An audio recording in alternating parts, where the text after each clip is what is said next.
ndo maana mina deka niko mikononi mwake kila kitu kiko beta wangu anapenda maskini na tajiriana penda ndo maana mina deka niko mikononi mwake kila kitu kiko beta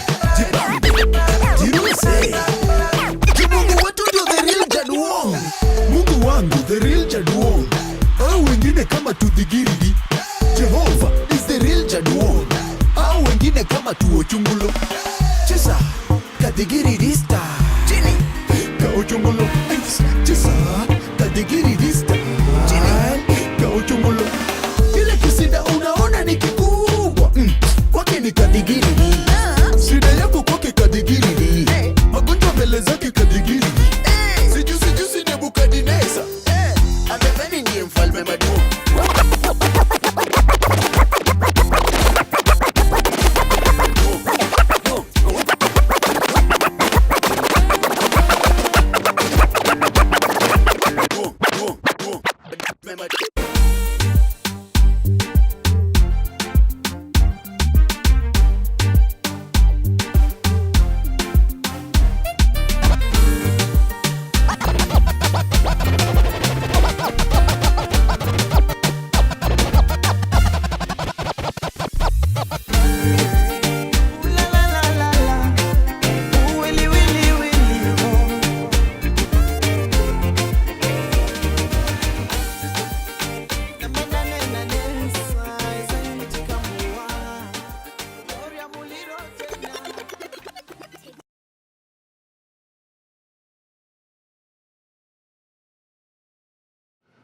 Your plan is to marry Sarah in February, correct?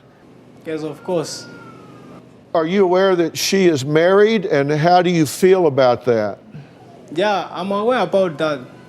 Well, how do you feel about the fact that you are a pastor and you're involved with a woman that is married in the eyes of God? She has loved me, and I have loved her too, so... Right, but she's married. She has a husband and children. But she told me that she is divorcing. That's what she told me. Well, let me introduce you to Keith, who is her husband. Okay. Say hello to Keith. Keith, what would you like to say to Kevin? Hello, Kevin.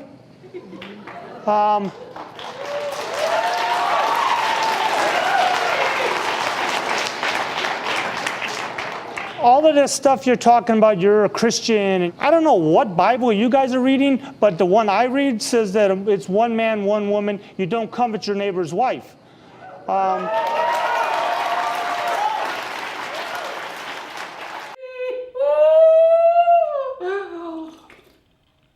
Since I can't gossip, I'm just gonna have to talk about it on air. And the alleged pastor has actually started a full-blown relationship with a 40-year-old Caucasian woman that happens to be married and has 4 children. And if you did not notice the absurdity to this story, it's the fact that the man that has stolen somebody else's wife, a 20-something-year-old somebody, is a pastor. Let's talk to Pastor Josh on this one. Pasi. So we obviously were both very surprised by this story. Too surprised. I'm actually, I don't know what to say. For me, this is really something that strikes home. Right. Because I'm a pastor. And it's really absurd. Like, I don't even know where to start. Like, this is a real story happening. Yes, unfolding. So my question is this is a real pastor?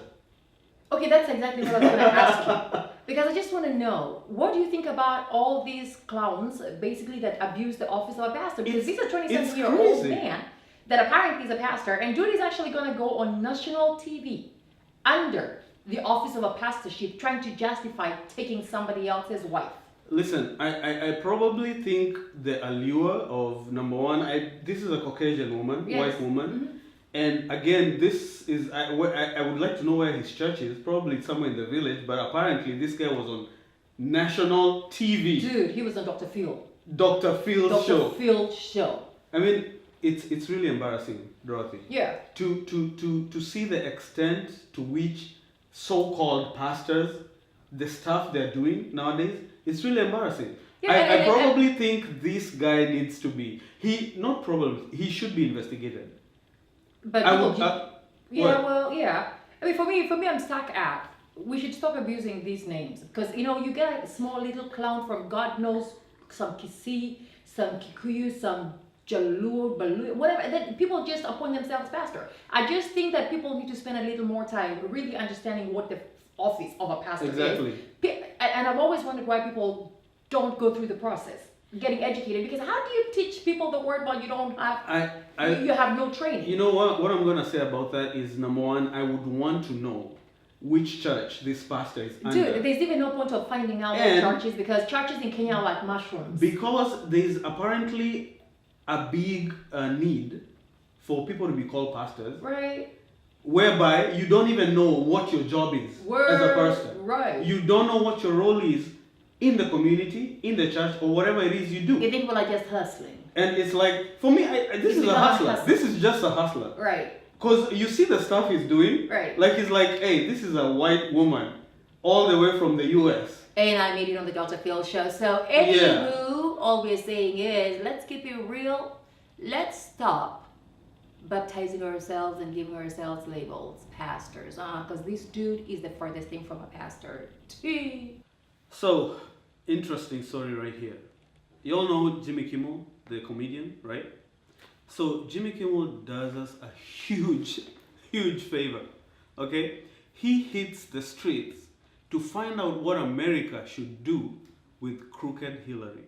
Do you think Hillary Clinton should be impeached? Yes, definitely.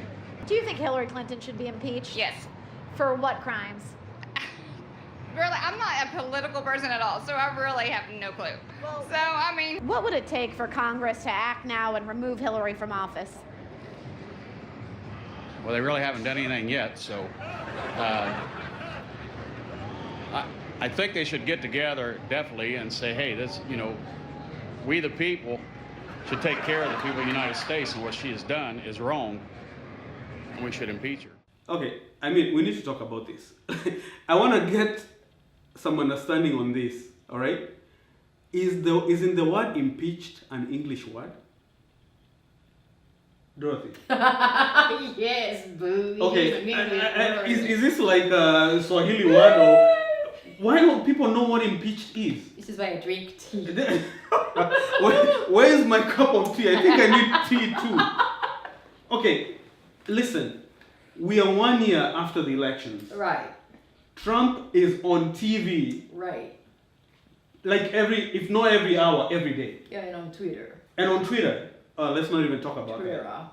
And these are people who are being asked, what should we do with crooked Hillary? And they're saying, impeach her. Impeach her. Well, I'm gonna say help me out. I really don't understand. Okay, so like you and I speak 3 languages. Do you speak Kamba anyway? Oh, I do. Okay, so we all speak 3 languages. I mean, all I have to say is Americans just have to speak 1 language. Just one. One. Not 2. English. So like the old dude over here, he goes into a full dialogue of impeaching Hillary.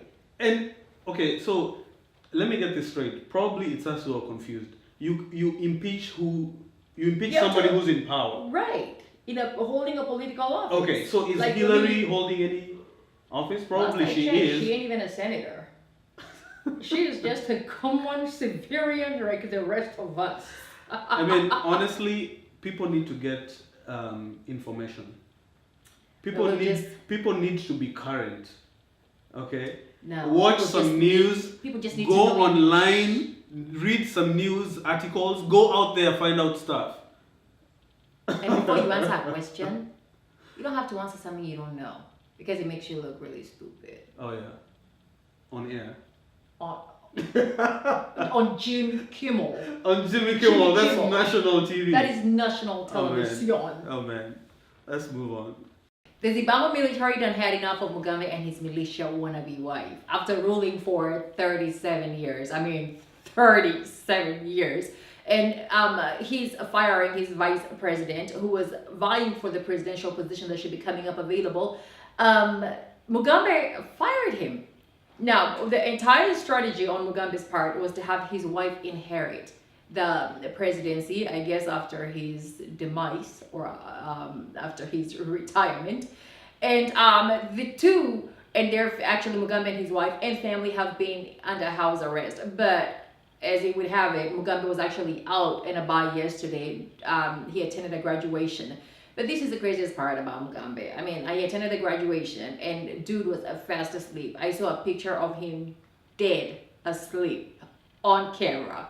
And so anyway, it might just as well be good. He might have equally been asleep during the coup or the coup.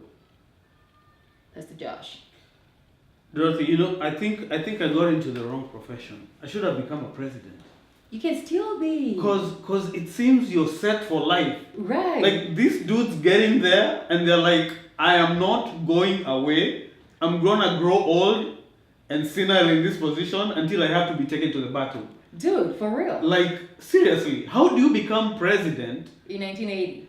19 whatever, people are born, They have kids. go to school, graduate, get married, get kids, you're still the president? Yeah. That is crazy. It is crazy. I mean, and considering that it's not a monarchy, man. I mean, like, I know, And like- I think the absurdity about this is Mugabe's wife actually thought she had a chance of becoming president. You know, that's the insane part. But I wouldn't blame her. I mean, who doesn't like power? I mean, she's sitting right there enjoying everything Right. that this old man has, you know. Because this woman is actually so crazy. Because last I heard, she was being sued in some country for beating the crap out of a hotel. I read that attendant. story. That is so crazy. You're not even in your own country. Right. And you think you can just go around slapping And people. chaparing people. That is For whatever. insane. So anyhow, what I think she needs to do is sit back just like me and enjoy a cup of And hot. and she wants to take over after he's gone. Yes. So this has become like a family business or something? Well, no, actually, every presidential office in Africa is it's a family business. Oh, that's right. yeah. That's right. I mean, you don't have to look too far. My son's gonna get it after me, and would you say that's what's happening in Kenya? I think Okay. you're stepping way ahead of your time. Let's not go there. I have a lot to say, but that's for the next time. So hey, this is a Droplet. We appreciate you watching this show, and we would like to have you guys subscribe. We also want to start taking questions. If you have anything that you would like to hear on this show, come on, spit it out. No question is stupid, but I didn't say that. There are some very stupid questions. Ciao. See you